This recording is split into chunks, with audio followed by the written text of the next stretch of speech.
Hello, friends. Welcome back to our next session. We are so glad to have those of you live with us in person from Dallas, Texas, and we know that our friends watching virtually from home across the country are right with us also. Remember, you can navigate the app platform by clicking on the QR that's on the back of your badge. You can enter your questions into the chat during the session, or you can also wait until the end. Our next session is Wrangling Work and Cancer. Leading this important conversation is our friend Scott Sinclair, Senior Manager of Programs for Cancer and Careers, where he leads educational programming and resources to support individuals navigating work and cancer. At the end of this session, our incredible friend and survivor, Crystal Jackson. Hey, Crystal, give a wave. Crystal Jackson is going to help navigate the Q&A portion of this session. All right, let's give a big Texas welcome to our friend Scott. Thank you. Thank you, everyone. Oh, that's loud. All right, so thank you all for being here. Thank you all for joining us around the country, world. I don't really know where you're coming from. Let's see, how do I use this? Did that go? Okay, great. So my name is Scott Sinclair. I'm the Senior Manager of Programs at Cancer and Careers. For anyone who's new to Cancer and Careers, we are a national nonprofit and the only one of its kind solely dedicated to empowering people in their workplace after a cancer diagnosis. So this slide has a list of our free programs and services that we offer. Our comprehensive website is available in both English and Spanish and has all of our resources for you there. You can find a resume review service, access to career coaches. We have an educational blog and news feed, which are rich resources for anyone who's been diagnosed, your caregivers, employers, healthcare professionals, really anyone who's been touched by cancer, to stay current on topics related to work and cancer. We also have a free publication library, which is available in both English and Spanish, and that provides tangible, easy to digest information about working after a cancer diagnosis. And we have those available in both hard copy and PDF formats. Anyone here in person, I'm gonna be out at the resource fair afterwards and have some of those on the table if you wanna stop by and chat more with us. We also do a bunch of events every year, from a monthly webinar program to full day conferences, and I'll have a little bit more about that when we finish up.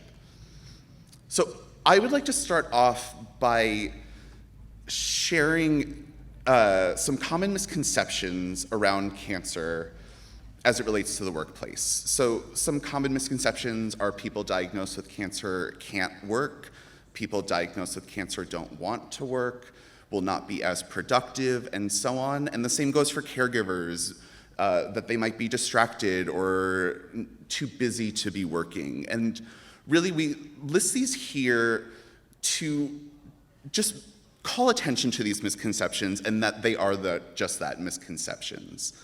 So we want to show that there's so much more nuance involved with cancer and caregiving in the workplace than these misconceptions allow for.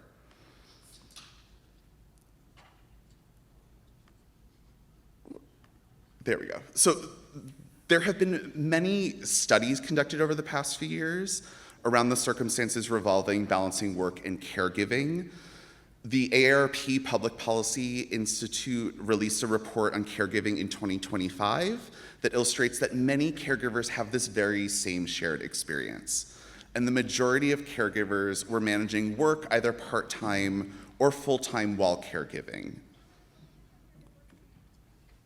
Now, here we see another study from S&P Global and AARP on caregiving in 2025 that includes thousands of employees. And this survey was made to accurately represent the caregiving among a US working population. And as it's evident, challenges exist in balancing of responsibilities, as well as approaches and strategies that caregivers take to manage work and caregiving. And this is, of course, not for everyone, but it can validate and recognize that those are some of the ways that caregivers balance their work and caregiving responsibilities. And we can't really discuss the experience of caregiving without digging into some of the challenges that are associated with it. So again, from the AARP study, the 3 primary struggles that were cited include mental strain, so feelings of guilt, anger, anxiety, so much more were prevalent among caregivers. And then there's also a physical strain, so experiencing your own health challenges as a result of a new emotional stress that you might be experiencing. Or the physical aspects such as less personal time in the day to address self-care, or less sleep, or maybe more of taking more on in terms of household tasks. And then the third one is financial strain. So it can be challenging to plan when there's no real timeline and this really comes into play when communicating with your employer on what you need and what the next month or quarter or year might look like. And additionally, it's not uncommon to take on some debt when caregiving as a result of medical bills, loss of income from a partner, or maybe loss of income from yourself, from hours that are cut, or different things that need to be prioritized when caregiving.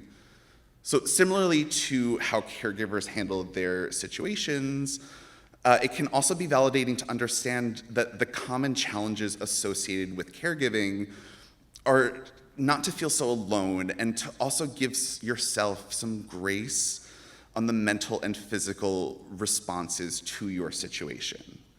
A lot of times, people feel like they have to have a stiff upper lip, or need to maintain their own composure or their own emotions around their loved one, but you can't really ignore that those emotions are things that you are feeling and can come up at any point. So really recognizing that is something that is still key when caregiving.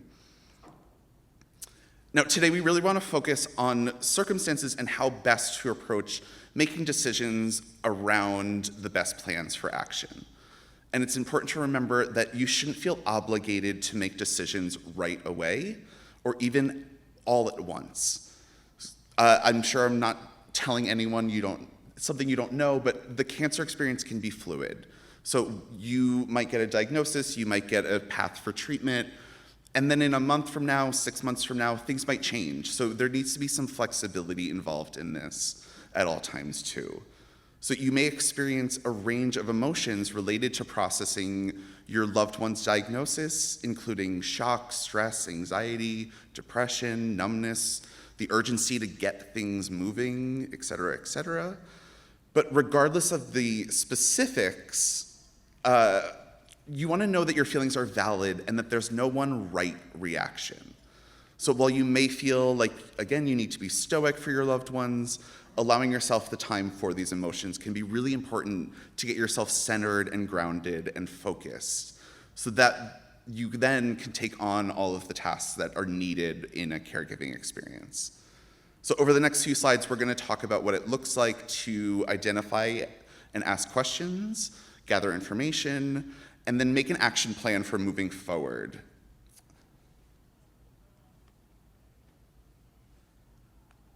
There we go. Okay. So what are your loved one's needs? How do you balance being a caregiver and also being there for your loved ones or your own children, etc.? The truth is that you don't always get to ask these questions, and a caregiver's needs, wants, desires are often put on hold, for example. So the answer to these questions will differ for every single one of you.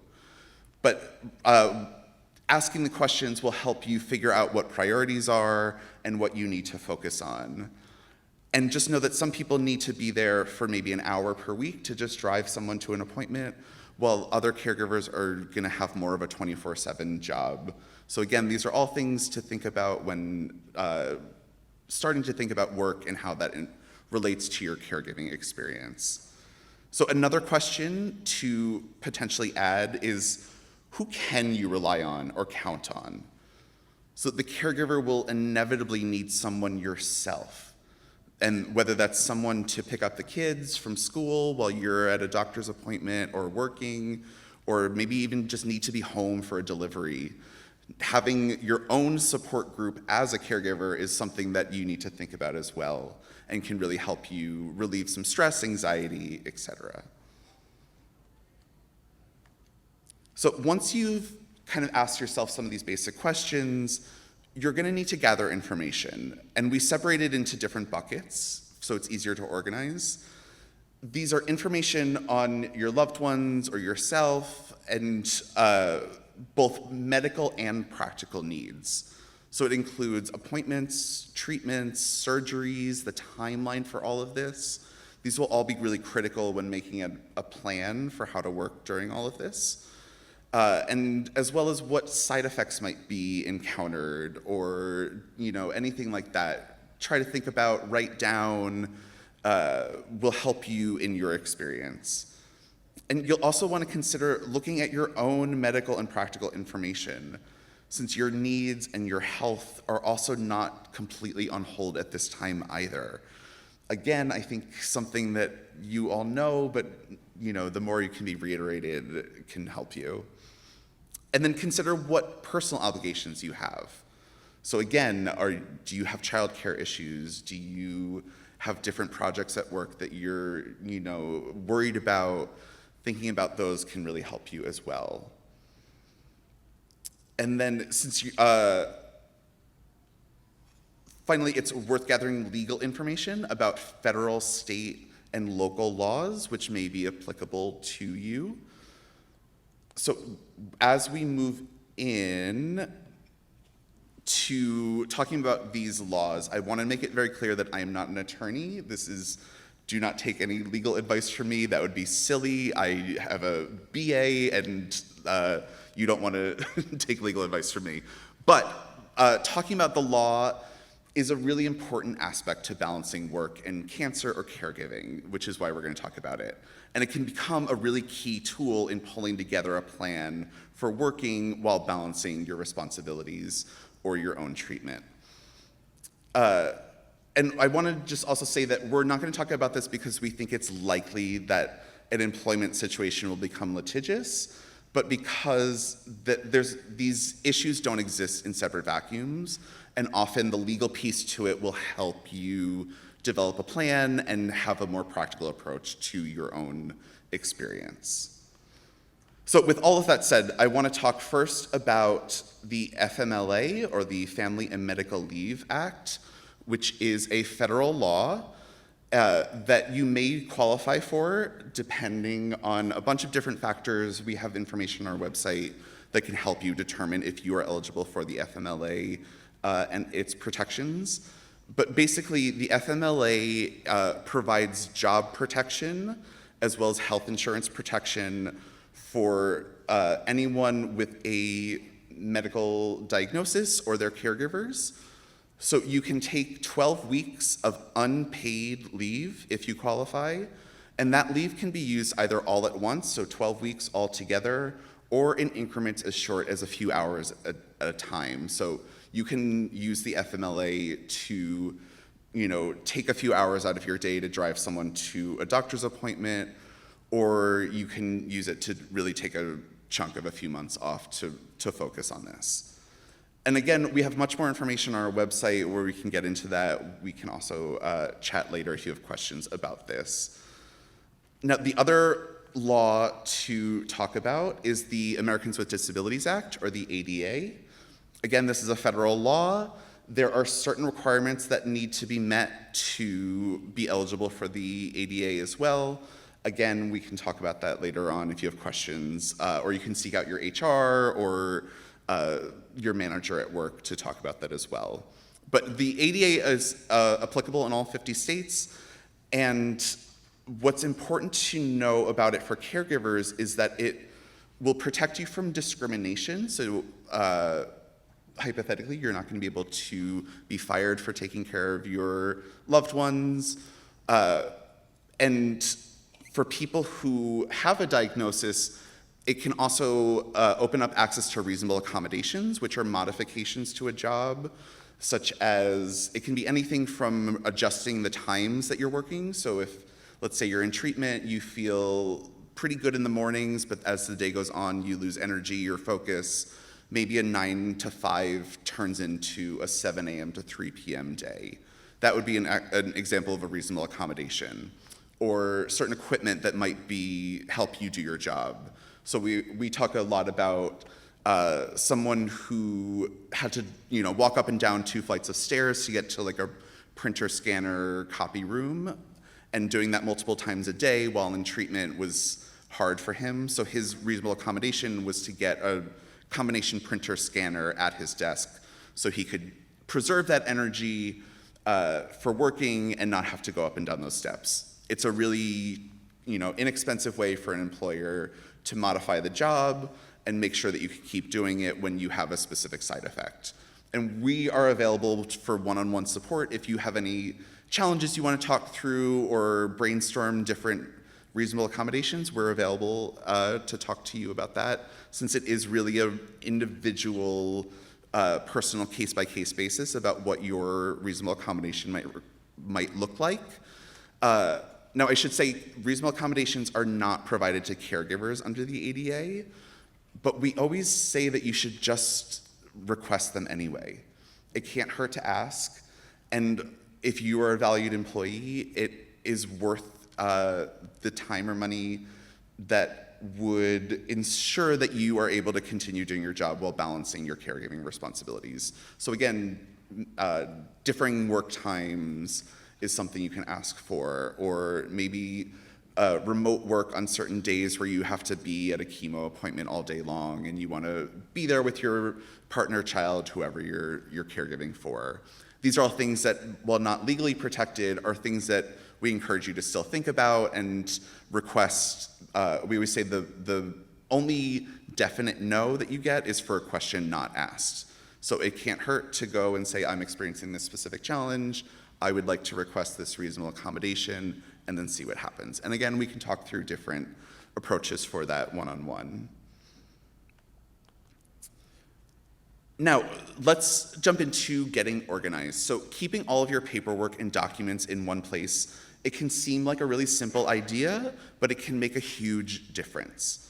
So it can reduce the headache of having to search for information when you need it, or remember the name of a doctor or a nurse that was really helpful, or when an appointment is, or whatever that might be that you're looking for. Having it all in one folder or one notebook or a file on your computer that you can access on your phone, having it all in one place is really helpful. And it can also help to track questions or concerns or thoughts that you have. So if you're going throughout your day and you have a question you want to ask a doctor, write it down, put it all in one place, and then the next time you have an appointment or the next time you're able to get some time with that doctor, you don't have to think about, what did I forget to ask? What do I still need to figure out? You can just open that notebook and go down the list of questions. We all know that it can be challenging sometimes to get a doctor's attention, and to have everything organized and ready to go can be really helpful. And it also can help with side effects, so fatigue or cognitive issues. Again, having everything written down makes it less likely that you're going to forget or not bring it up next time you have the chance to ask these questions. And ultimately, it can help so you don't have to solely rely on your memory as you're juggling so much all at once.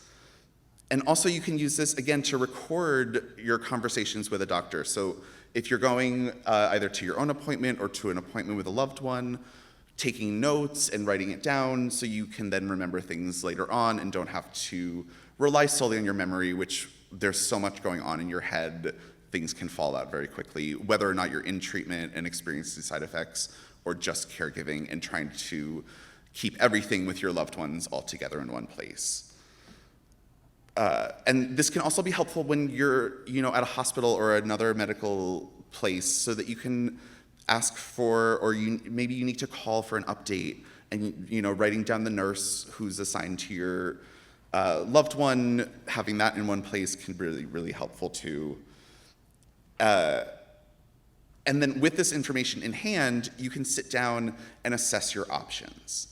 So this would be including what your work and schedule look like. You can refer back to the medical notes, knowing when appointments are, treatments, knowing when you might need to take time off, when you can maybe schedule more work and try to squeeze things in. It'll all be helpful when you have it all written down and organized in one place.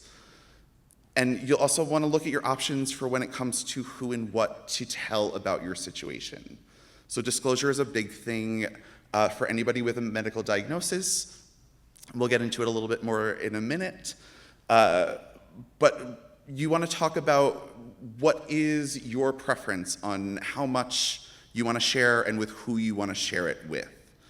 And again, on the part of a caregiver, making sure that you are taking your loved one's preferences into account as well. If they want to keep things more private, you don't want to go out and blab to your whole Facebook network about what is going on if they want to keep it private. So again, having those conversations, making it very clear, can all help you in staying organized and getting organized. And it can, again, relieve some of the stress from work. So being prepared and having a plan for A, B, and C, it's very likely that, again, like I said, your plan might not work out exactly as you anticipate, but having all the information and knowing how to be a little flexible with that plan can really help. And again, this is somewhere too where AI might be helpful. I know it's a touchy subject. People have very strong opinions about it, but something like if you need to send out a medical appeal, you get rejected, it's a part of a caregiver's responsibility, maybe you are taking on all of that kind of stuff. Running something through an AI, saying, I got this, here's my situation, we got rejected, how can I write a letter to make an appeal, what information do I need to use? These are all things that maybe running through ChatGPT or whatever your preferred AI companion, they can write a letter for you, hit all the points, they can read a letter that you wrote and give suggestions about things. It can draft communications with work or whatever you really need. So just keep that in mind too. If you don't want to use AI, that's also totally fine, and I understand all of the implications that it involves, but it is a tool to use, which is why I'm bringing it up a little bit. So what is an action plan? So once we've gathered information, you're going to want to make an action plan. This creating an action plan, to the extent that it's possible, can also help you empower yourself and maybe even regain a sense of control over your work circumstances, which can be really, really empowering. When so much is out of your control in terms of your treatment and your side effects and your, whatever you might be experiencing, having an action plan and getting control over at least your work circumstances can be something that can be fulfilling. So you want a successful action plan to address your needs and your goals as both a person and a caregiver. So work, caregiving, personal life, etc. It also should identify priorities while remaining flexible. Again, I'm going to say it again, things tend to be fluid, so having that ability to change a plan is just as important as making it. And it also incorporates your employer's needs as well as your own. So this is not to say that your employer needs should be above your own personal medical needs or your caregiving duties, but it's something that you want to keep into account as you go through this process, and it's important that that gets woven into your plan as well. So for some, asking for help can be challenging, but doing so when and where you feel comfortable can alleviate some of the stress and worries without weighing you down. Now at work, this can mean creating a plan with your supervisor that you both feel comfortable with and plan for regular check-ins. So again, as things change, having regular check-ins, you can say, I thought I could do this came up, now I need to change and do this, or whatever that conversation might look like. Having those regular check-ins can really help you stay in collaboration and communication. And finally, as we discussed, there's a benefit to having things written down. So we encourage people to keep a work diary, and this can be anything from tracking your side effects and really like the time you're experiencing it, what it is, maybe if there's anything that you think might have caused it. This can help you determine patterns throughout the day. So again, like I talked about, maybe you feel fatigued later on in the day, and the mornings are where you feel energized and focused. So maybe focusing on the morning and then taking the afternoon to rest and recover. Or if you have a treatment and you know the next day you're going to be wiped out, maybe you schedule a treatment for Friday so you have the weekend to recover. Again, noticing these trends and these, how side effects show up and when they show up can again help you plan for work. And then notice what changes and what do you anticipate in your work life. So a different schedule or not being in person as much might mean needing to rethink how to continue to get work done. So this realistically might look like taking a leave or work flexibility in hours.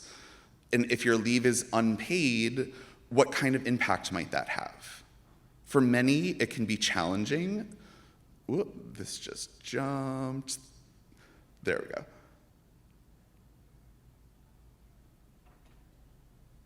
So it can be challenging to ask for help, but trying to develop some comfort and doing so can really make a huge difference. So you want to talk about to your supervisor about maybe temporarily redelegating some responsibilities. So can something be taken off of your plate? Can you rely on a coworker to maybe pick up a project that you don't have time for, or maybe bring a coworker in on a project that you're managing, so if you have to go out unexpectedly for a day, they can jump in and know exactly what's going on. This way you can focus your attention and your energy on caregiving or your own health and getting better. Now, boundaries are also a really important aspect of balancing life and caregiving, work, anything that's going on for all of us, but especially for caregivers when thrown into the mix, setting boundaries is really important. And we'll talk more about it a little bit, but for now I'll say that, again, your work diary can be a really good place to jot down thoughts and maybe have pre-written responses to questions that might come up. So you're not caught off guard and you can really set those firm boundaries and know what they are and stick to them. And remember, your ability to pivot your plans, again, is key to setting yourself up for success. Now, when talking about disclosure, we like to talk about it being a spectrum. So it's not a black or white issue. It's not you've disclosed or you haven't disclosed. It's really a spectrum, and everybody is going to have their own preferences and needs when managing disclosure. So we're going to talk about it for a little bit. We also want to make it clear that whatever your decision is valid and right for you. And some people are going to have different reasons for disclosure or for not disclosing. For those who do decide to disclose, you'll want to think about what and how much you want to disclose to your supervisor or HR or your coworkers. And remember, you can always share more later, but it's hard to really unshare information once it's out there. So you want to sit down with your loved one, with your caregivers, talk about what your preferences are, how comfortable you are with sharing, all of that. And remember, it is entirely up to you. You can, again, always share more, but you want to make sure that it's a conscious decision and you don't feel caught off guard at any point. Now, we're frequently asked if there's a requirement to share or disclose with an employer. And generally speaking, and there are some exceptions to this, there's no requirement to share this information. However, people may decide they want to share for a variety of reasons. So some questions you can ask yourself are there any legal benefits to disclosing? So for example, if you want to access the ADA and the protections there, you're going to need to disclose a little bit at least about why you're eligible for those protections. It can be something as simple as I've received a medical diagnosis and I need to take some time off, or I need to whatever your request is. Again, you can always share more later if it becomes relevant, but you don't want to be forced into anything. You don't want to be caught off guard. Now, some people, when you talk about whether or not you want to disclose, some people are just sharers. You are managing a big life-changing event, and not telling that can feel really uncomfortable for you and feel like you're keeping a secret or something. Whilst on the flip side of that coin, some people are just private, and they feel like medical information has no place in the workplace, and they show up to work, and that is what they're doing right now, and what's happening at home has nothing to do with it. So again, it's a spectrum. Where you fit in it is a personal decision. And also your workplace culture may play into it. So if you're at a small place where everyone feels like a family, you're sharing pictures of your vacation or your grandkids or whatever it might be, it might feel a little weird to keep it a secret. Well, again, on the flip side, if you're at a more corporate buttoned up place, you might feel like it's no one's business to know what's going on. Again, both sides of this are totally valid, and everything in between there too. Now, when contemplating who to tell, it's going to vary again on your specific circumstances, and you may find yourself having to have more than one disclosure conversation. So if that's the case, we recommend starting with the person's easiest to talk to, which would most likely be your direct supervisor, since you have an ongoing relationship with them. For some people, their supervisor, though, may be out of the question, and they may want to go to HR directly. Now, also keep in mind that most managers aren't trained to be managers. You get to be where you are because you do a good job, you work up the ladder, but there's a lot of people don't have training in how to respond to an employee that comes to you with a cancer diagnosis, which is totally fine. Now, we have developed a manager's kit that you can take into these conversations with you if you want. You can download it on our website. We'll send you a hard copy too in the mail if you want. But it can be really helpful to bring this into the conversation and have them have a tangible thing that they can then learn how to better support their own employees. Now, again, for some people, talking to their manager is going to be out of the question, and you go to HR directly. HR can be a great resource because they are the ones who really understand all of the employee policies.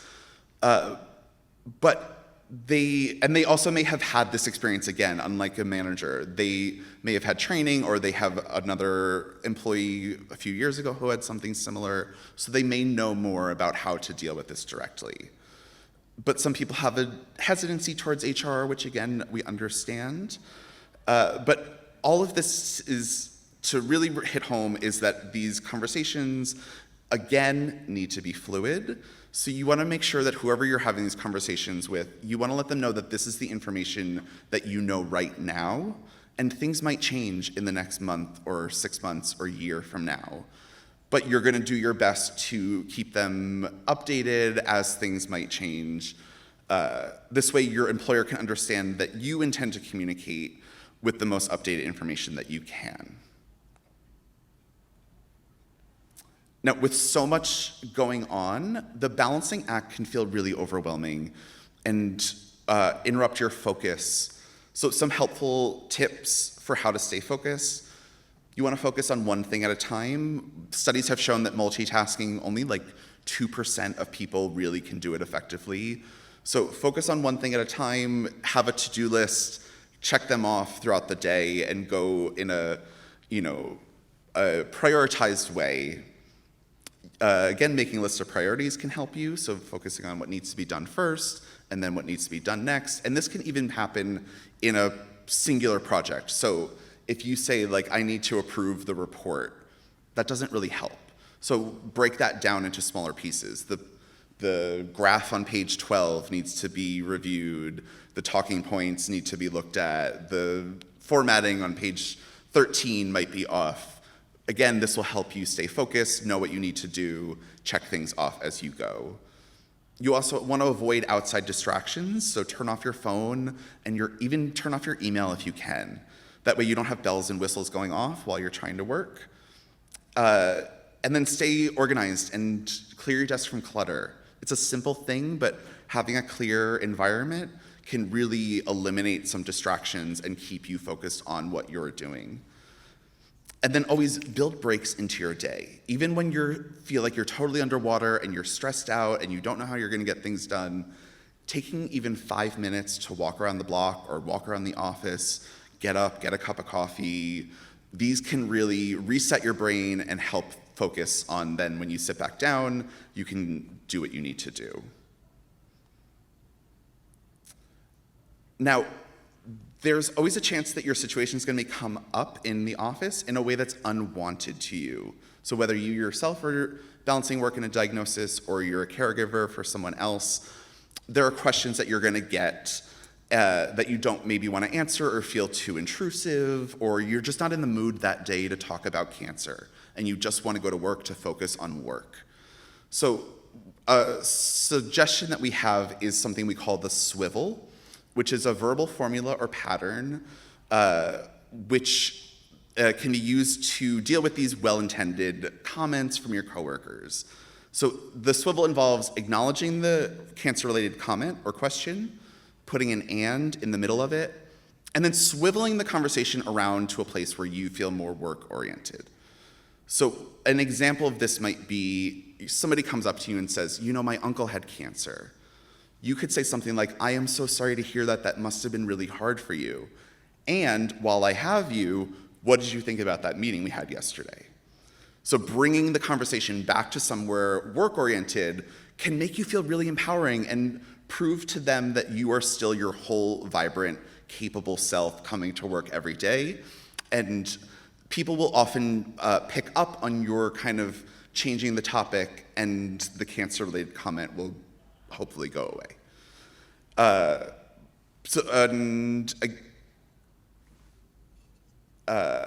Yeah. Now, no conversation about navigating work and cancer will be complete without addressing that sometimes people can't or don't want to continue working in a job that they had before a diagnosis or before a loved one was diagnosed. So for some, the realities of treatments or side effects might make working that particular job impossible, or for other reasons, they're not able to stay in an existing job. Now, we often hear from people that experience of working during treatment or going on temporary leave helped them to realize that they're ready for something new, either moving to a new job in the same field, or maybe chasing something that they've always had a dream for or a passion for. Whichever scenario might be true, this also is another moment where people usually find themselves facing a number of questions that they need to answer in order to figure out their best, most strategic path forward in terms of job searching.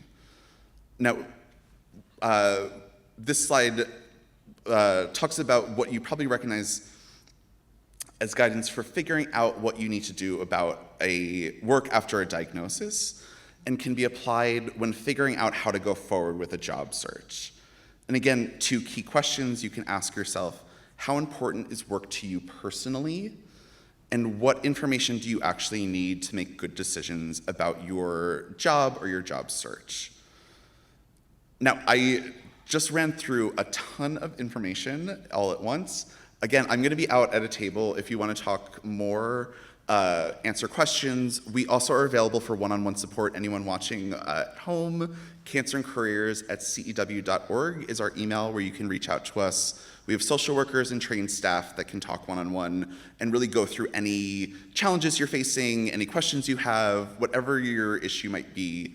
We would be happy to talk one-on-one with you.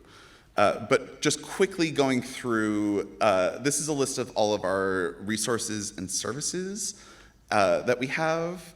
And then we also have upcoming events. We do a monthly webinar program. We have one next week on on networking, which is going to be led by a career coach we've been working with for decades, named Julie Jansen. She's really wonderful. Anyone who's come to some of our events before might know her.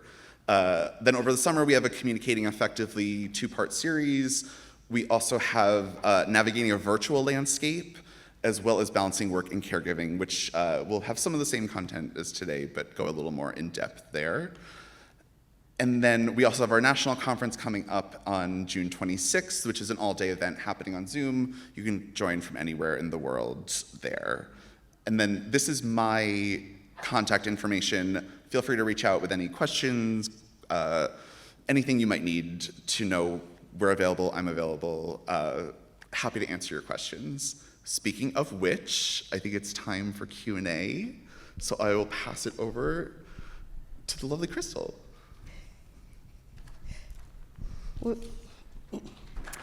Thank you. Thank you, Scott, for that great and helpful information. Your presentation was wonderful, and it really resonated with me, being someone who works in the cancer center where I'm currently receiving my treatment. So we're going to jump into the questions. The first question is there a reduction in hours to, say, part-time an option? Yeah, it's going to be a kind of specific scenario based on your job and what you're doing and how accepting and open your workplace will be.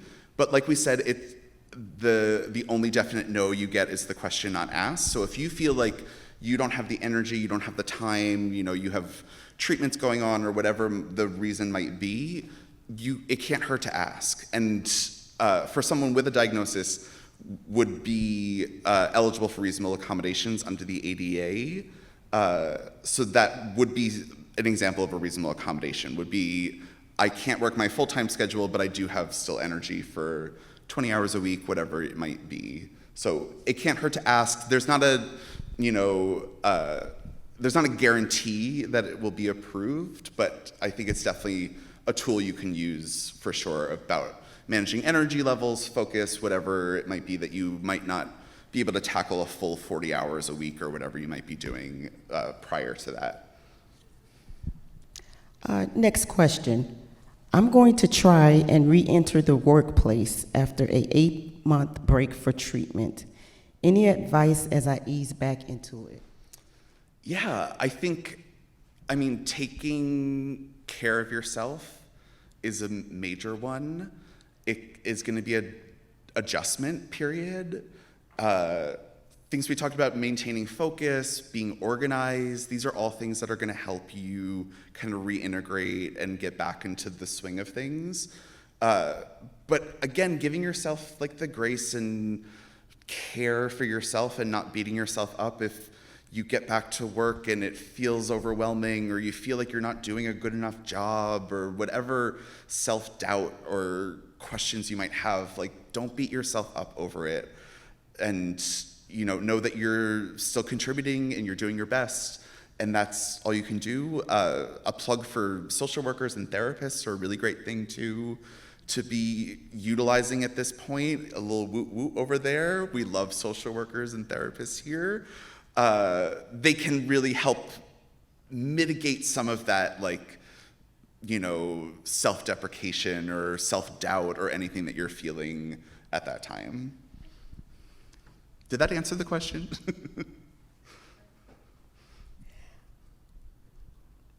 If I disclose my partner's cancer diagnosis with my employer and they are on my employer-provided health insurance plan, will there be any risk of my partner being dropped from coverage? That is a great question that I don't really know the answer to. It's a kind of, we don't have any lawyers on staff. We're not a legal organization, so it falls a little bit into our gray area there. There's a great organization called Triage Cancer. They're out here, I know have a table that might be a little better ask them, but yeah. Thoughts on why coworkers who know of your stage 4 NCLSC diagnosis never ask how you are doing? Yeah, I mean, dealing with coworkers and the questions or comments is a broad spectrum of things that we're talking about. So there are some people who might ask too intrusive questions. They might comment on your physical changes or things that you feel self-conscious on, Or they might, not asking about it might also be something showing respect and that you are here to do a job. And a lot of people look at working after a diagnosis as a way to maintain normalcy or have a purpose or a distraction. So you might have your treatments and your doctor's appointments and your surgeries and all this stuff going on in your personal life. But for 8 hours every day, you can go to work and you can be the person you were before your diagnosis and focus on that and feel like you're contributing and being productive and not thinking about cancer. It's a place where you can be an employee that you were the whole time and not be seen as a cancer patient or survivor, which for some people that can be really great, and they want to have that distraction and they want to have that purpose.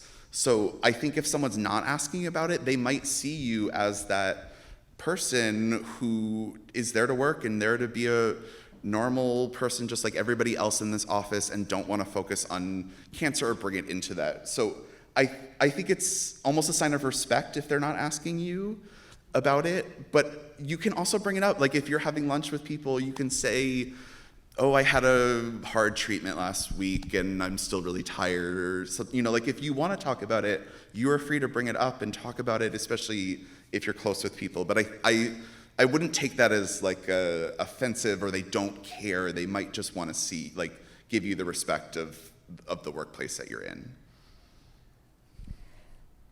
If I have been out of the workforce for more than a year, when getting a new job, when or should I tell the new employer I have lung cancer? Great question.